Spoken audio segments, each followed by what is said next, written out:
Welcome. Please take this opportunity to look around the room, see who your Sangha is tonight, and also to turn on your cameras if you're on Zoom and show us your beautiful faces.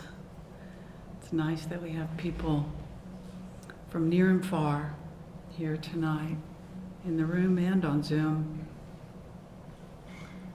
So my name is Thia Powers, and I'm one of 6 Dharma leaders here at IMC Charlotte, and I'm pleased to be here to meditate with you and to explore, practice, and study. So tonight, I want to invite you down a rabbit hole with me. One of my favorite rabbit holes is the intersection between meditation and science. And I see heads shaking. I love when the scientific community reinforces what the Buddha was teaching 2,600 years ago. So I'd like to start with a practice that I enjoy and that I use often, along with the breath practice and the body scanning practice.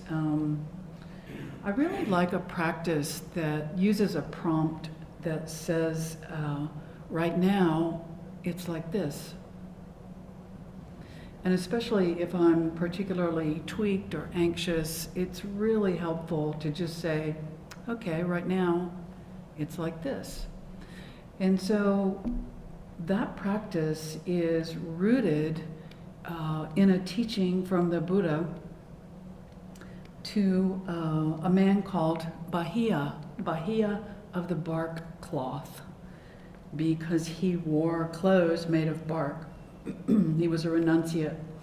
And I'd like to tell you that story of that sutta, which is found in a not so well known part of the Pali Canon, the Udana, which was compiled by a servant girl and put together. She was exposed to the teachings of the Buddha when the people from the palace would go and sit and hear the teachings. She would go along, and she began to teach the other servant girls. And this particular collection of utterances of the Buddha comes from the lay disciple Kujatara. So kind of just an interesting aside from where this sutta comes from that I'm going to talk about tonight. The Bahiya Sutta. So this man Bahiya was he was a very accomplished meditator. He was well respected and well known, and it occurred to him that he might actually be enlightened. Maybe he wasn't sure, but he thought he might be.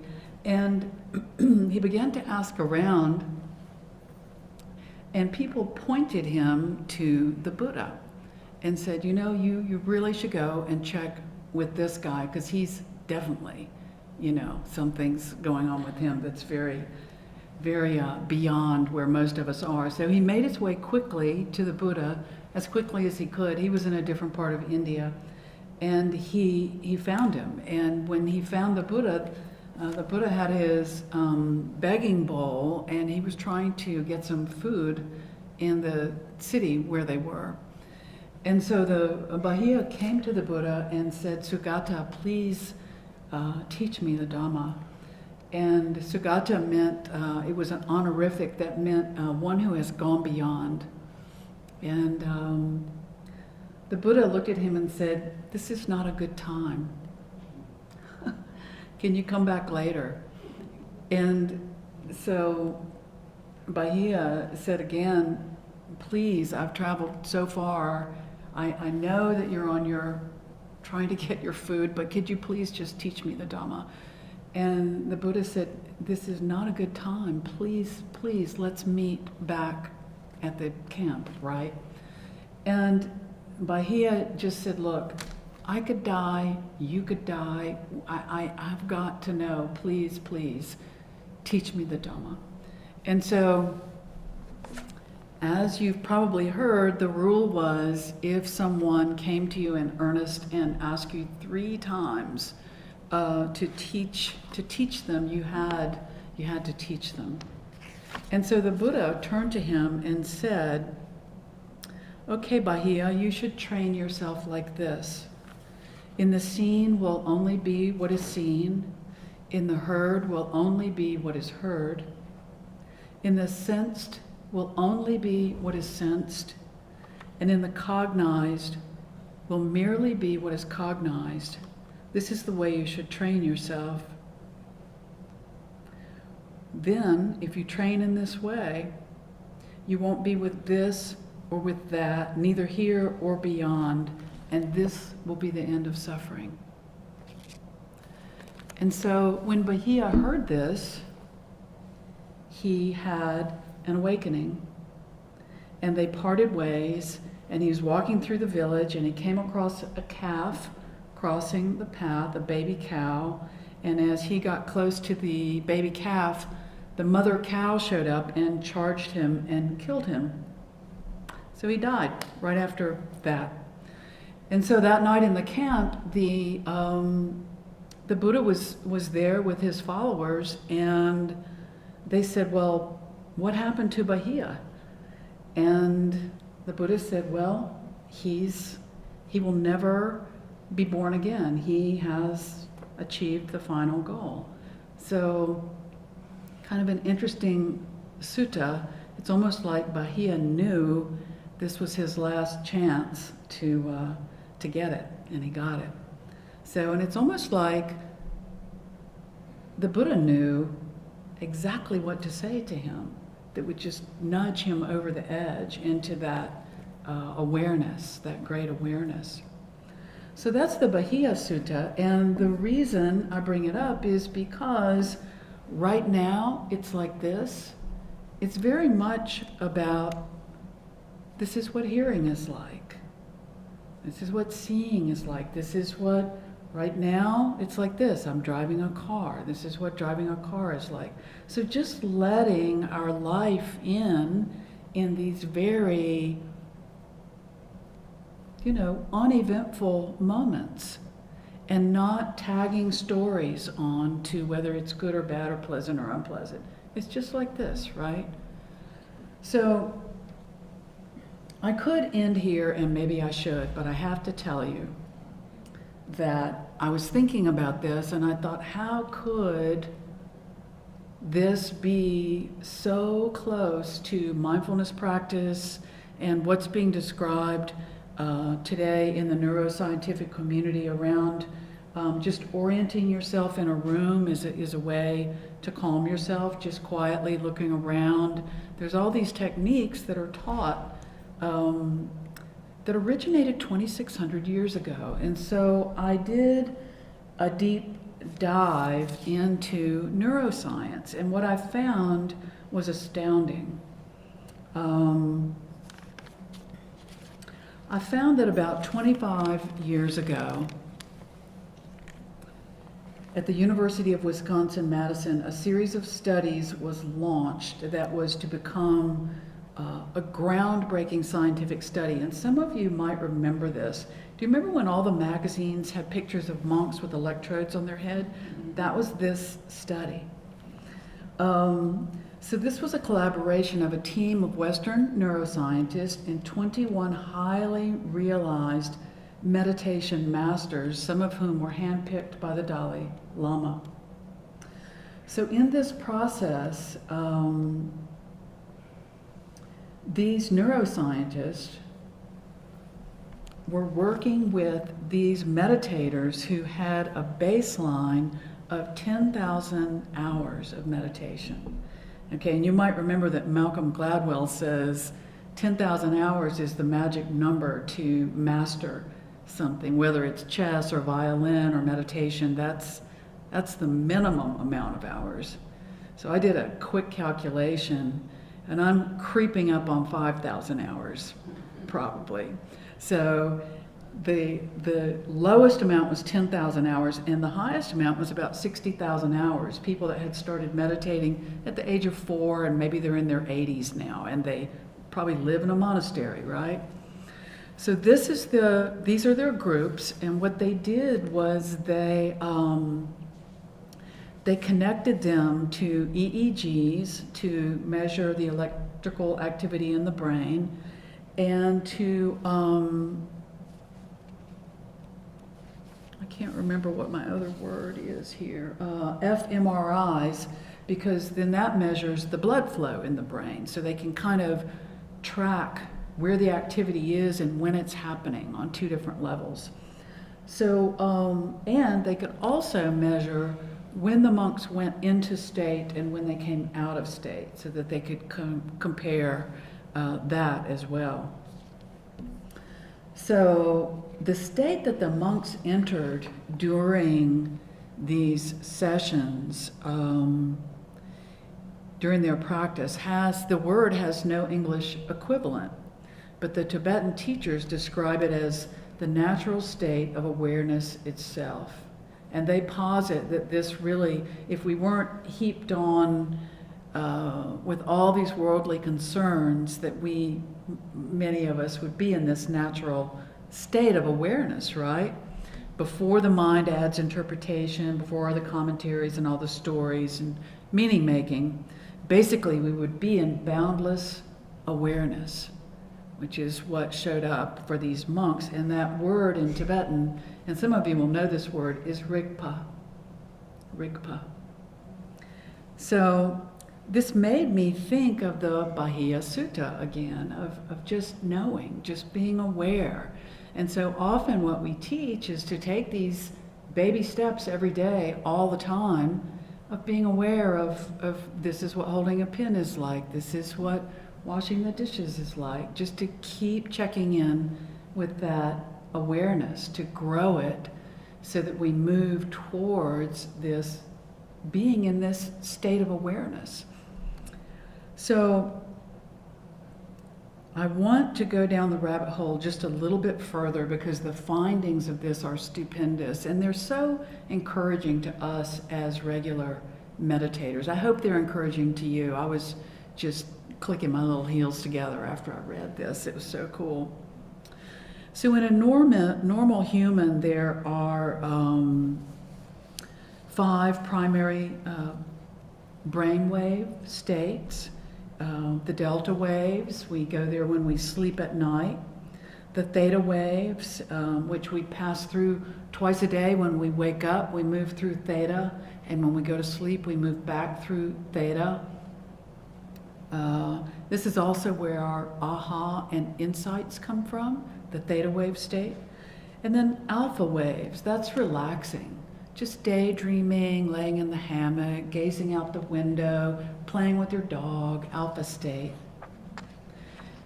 And then in daily life, a lot of us live in beta state.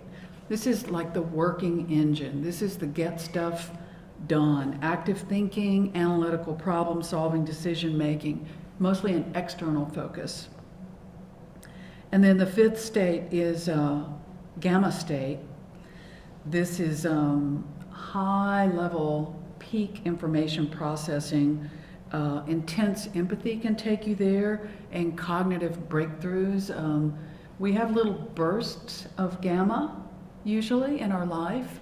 You know, when you feel like you've had like a real insight or a real kind of breakthrough in your thinking, that would be a gamma wave state.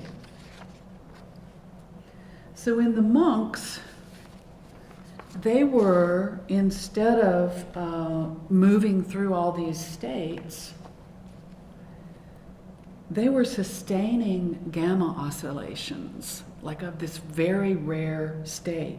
And it was registering all across their brain for minutes at a time. And this had never been recorded before in a human brain until this time. We had charted flow states and peak performance brains and things like that, but it had never been sustainable the way it was with these guys. I wonder if there were any women. I don't think there were. This was dubbed gamma wave synchrony, and what it is simultaneous integration of sensory, cognitive, and emotional processing all at the same time.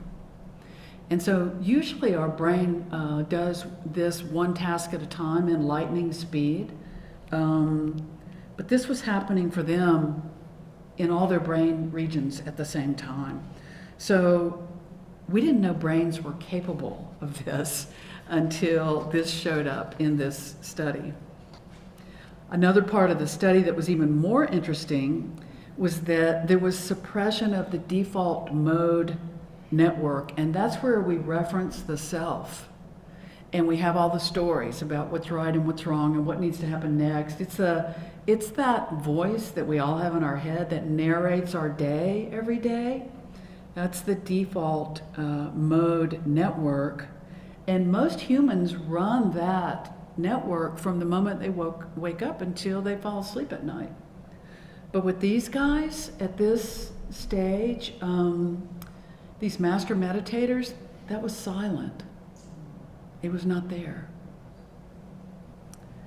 They had not eliminated thinking, but they had stepped outside of the system that creates the thoughts that feel like they're us. They were aware, they were present, but they were free from story, which I think is just amazing. And so there's a whole list of things that happened. I'm not going to go through, we don't have time to go through them all, but one other thing was that the amygdala response was dampened, and that's our threat detection system.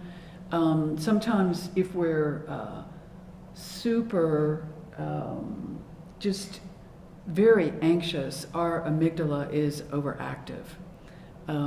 If you hear a really loud noise and you're not expecting it, you might jump, and it takes you a few minutes for your system to kind of calm down. So when they tested this on the monks, there was the spike, there was the amygdala spike, but the recovery was instantaneous. It just went up and it came right back down. They didn't have any of the increased respiration or any of the anxiety that most of us have when, loud noises happen that are unexpected. So they weren't checked out. They were feeling, they were hearing, they were processing, but nothing was sticking to them. Nothing was accumulating. Experiences were just rising up and dissolving and leaving no residue. So to me, this is just so interesting. This is not spiritual language or a spiritual experience, but it feels like it is. This is simply the data from neuroscience, from very accomplished meditators. So I don't know about you, but I'll take even a tiny bit of any of these things, right? The head scientist said the findings suggest that our brains have a capacity for transformation that is far beyond what Western neuroscience has previously considered even possible. So I geeked out and downloaded charts and I printed them out, but I want to give them to you guys, but I didn't put them in your seats because I didn't want you looking at them while we were here together. But I have a chart on meditation types and cognitive emotional benefits, like what happens if you're working with focused attention, what happens if you're working with loving kindness meditation, and another chart that goes through the brain waves and tells you what kind of meditation produces what kind of brain wave. So just really, really interesting stuff. And I hope that you see that the Bahiya practice is a relatively easy form of nudging us in this direction of practicing every day, all the time. It's very simple to just pause and say, okay, right now it's like this, being aware of the heat of the sun, being aware of anger or happiness. So just being aware, checking in with the Bahiya practice. Right now it's like this. So we don't need 10,000 hours of meditation to investigate and see through our minds and see how much story we generate that mostly causes us to just get lost, often in an anxious planning or remembering or just wasted energy sometimes. All we have to do is simply experience what's being known. So I'm going to stop there for tonight, and thank you for listening to that. I'd love to hear any of your experiences, or if you're familiar at all with this study, or obviously I'm not a scientist, if you have any experience with science or neuroscience, I'd love to hear about that. This slows the aging of the brain. It shifts our happiness quotient up. It alters our emotional circuitry so that we have more tolerance for ourselves and for those around us. And it can actually give us control over our neural state. We can feel anger coming on and recognize it. Oh, that's anger. Take a breath, redirect. It's a very powerful practice that we're involved in here. Also can permanently change the structure of your brain in measurable ways. Like the happiness part of the brain actually grows bigger. It's measurable. If you're not sitting there thinking negative thoughts all the time, right? So one thing you might ask is, that I asked, was brain and mind. Like, what is the difference there? The brain being the hardware, the tangible 3-pound organ inside of your skull, and the function is basically to keep you alive, to make sure that you're breathing and your heart is beating and your blood is pumping. And then the mind, the relationship, is the software that's being run by the brain to interpret all of the sensory data that comes in through the sense gates, the mind being one of the sense gates. So, and it's still a great mystery how the brain and the mind interact. But hopefully that was of interest to you. It's hard for me to stop talking about it because I find it so interesting. But I will stop there. So.